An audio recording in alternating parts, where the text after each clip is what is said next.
안녕하세요. 대림대학교 방송음향과 문건창 교수입니다. 오늘은 음향 시스템의 명료도 측정에 대해서 한번 해볼까 합니다.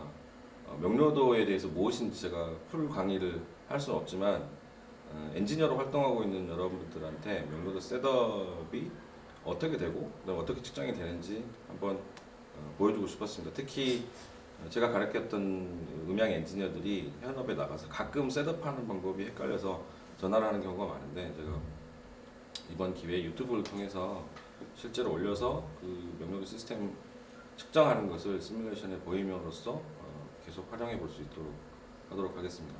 명료도라고 하는 것은 기본적으로 제가 말하는 소리를 상대편이 얼마나 잘 알아들을 수 있느냐에 대한 척도입니다. 그 명료도가 제가 육성으로 얘기하는 명료도 있을 수도 있고, 제가 이렇게 마이크를 써서 지금 현장에 LR로 스피커, 서브우퍼까지 배치가 되어 있는데 음향 시스템을 써서 말하는 명료도일 수도 있습니다. 근데 오늘 제가 측정하고자 하는 명료도는 특히 음향 시스템에 제가 이렇게 마이크를 써서 확성하고 있는 모습에 이 마이크를 쓰고 이 케이블과 노란 믹서 이런 시스템을 썼을 때 명료도가 얼마나 좋아지는지 나빠지는지 측정하는 방식이겠죠. 만약에 명료도가 너무 나쁘다 그러면 이 시스템에 무언가 잘못이 됐겠죠. 스피커 배치가 잘못됐다든지 또는 이 공간의 건축 음향이 잘못됐다든지 등등 여러 가지가 있을 수 있을 것입니다. 그래서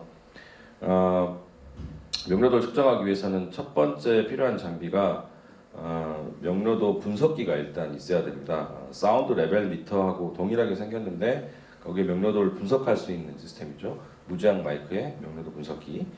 그 다음에 필요한 것이 명료도를 재생할 수 있는 스피커여야 됩니다. 국제적 명료도 시그널을 재생하기 위한 명료도 재생용 스피커입니다. 왜 이제 국제 규격의 명료도 시그널과 재생 스피커가 있어야 되냐면, 명료도라고 하는 것은 제가 앞서 설명드렸듯이 목소리를 얼마나 내가 잘 알아먹을 수 있느냐에 대한 척도라고 했습니다. 그렇기 때문에 명료도를 테스트하는 가장 좋은 방법은 제가 여러분에게 받아쓰기를 시키는 겁니다. 예를 들어서 아버지, 어머니, 학교, 선생님 이렇게 했는데 여러분이 10개의 단어를 전부 다 완벽하게 받아 적었다. 100명이서. 그렇다고 하면 명료도 수치가 우리가 1이라고 얘기를 합니다. 제가 10개 단어 중에 한 5개만 알아먹었다. 그럼 명료도 수치를 0.5라고 규정을 합니다.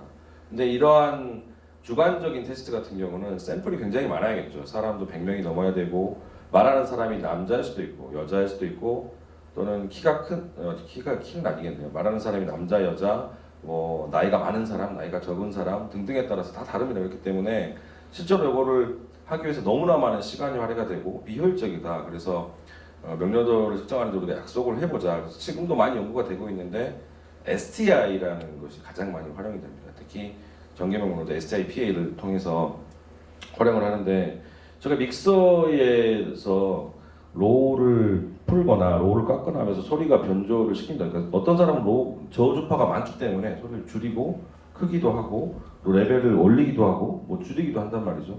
그랬을 때 명료도가 어떻게 변하는지 확인하는 방법입니다. 그러니까 사실상 명료도는 모든 음향 장비에 한꺼번에 연동이 되는 거고, 이 공간의 건축 음향까지 표현이 됩니다. 그래서 제가 마이크를 빼고 마이크 없는 상태에도 음향 시설을 쓰지 않고 만약에 명료도 시스템을 측정하고 싶으시면 여기에 명료도 시그널, 즉 STI-PA 시그널이 플레이가 되고 있는데요. 이 시그널 플레이하고 이 명료도 측정기를 가지고 버튼 하나만 누르고 가면서 측정을 하시면 자동적으로 이 데이터가 저장이 됩니다.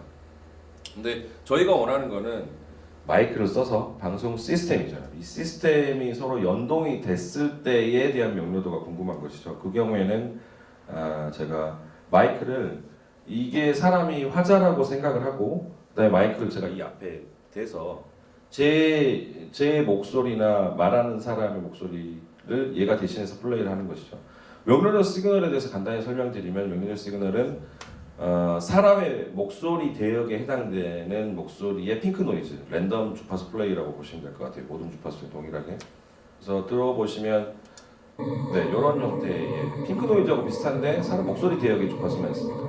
그리고 이것을 마이크를 통해서 확성하는 것이죠. 그리고 그것을 확성한 상태에서 이 명료도 분석기 가지고 플레이 버튼 눌러주시면 네, 보시는 화면처럼 측정이 이루어집니다.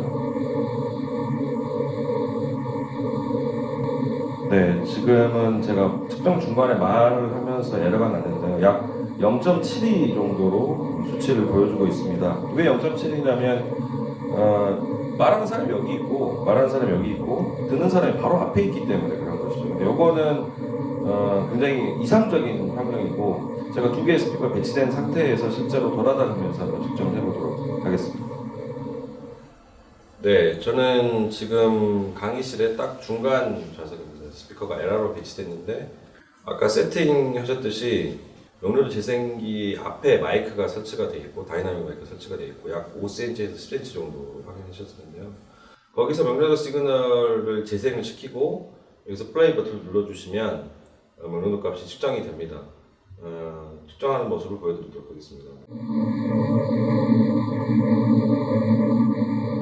명료도 값이 STI가 0.61 때 우리가 좋다라고 흔히들 말하는데 0.74 정도, 강의실이니까 당연히 좋게 나와야 될 것 같아요. 0.74 정도가 확인됐고, 이러면서 이제 좌석의 위치를 제가 바꿔가면서 뒷좌석, 앞좌석, 중간좌석, 맨 앞좌석, 맨 뒷좌석 이렇게 해서 평균을 내는 것이 이 공간의 명료도가 되겠습니다. 그런데 사실 평균 명료도는 사실 그렇게 의미가 있는 건 아니고 즉 사각지대가 어디 있는지 파악하는 것이 가장 중요합니다. 일반적으로 메인 스피커의 바로 중간 지점이나 제일 뒷좌석 부분에 분명히 소리는 크게 들리는데 무슨 소리 하는지 못 알아듣는 경우가 많이 있습니다. 그것을 명령 측정을 통해서 확인하신 다음에 스피커 배치를 바꾼다든지 건축명 측정을 바꾼다든지 하는 것이 요령이 되겠습니다. 지금까지 명료도 측정에 대한 설명을 마치도록 하겠습니다.